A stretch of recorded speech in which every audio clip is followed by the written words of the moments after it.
நீங்க லட்சம் தடவை சொன்னாலும் செய்ய மாட்டாங்க. குச்சி எடுத்து அடிச்சாலும் செய்ய மாட்டாங்க. நீங்க கூட்டிட்டு போய் கையை பிடிச்சி செய்ய வச்சாலும் செய்ய மாட்டாங்கிறது நீங்க புரிஞ்சுக்கிட்டு அதை நம்ம செஞ்சுட்டு போனா நிம்மதியா இருக்கலாம், நம்ம டென்ஷன் இல்லாம இருக்கலாம்.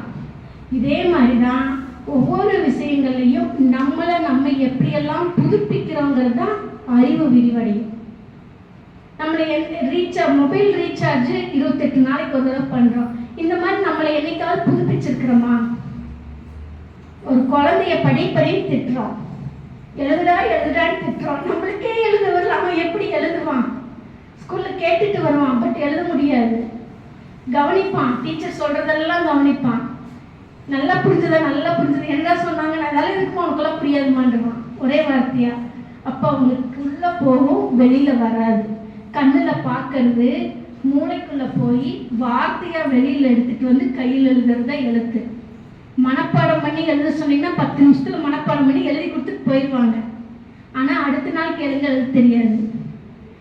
ஒரு வாரம் கழிச்சு சரி என்னடா படிச்சா 2 வார்த்தை எழுதுனா எழுத வராது. இதுதான் மனப்பாடம் பண்ணி படிக்கிறது.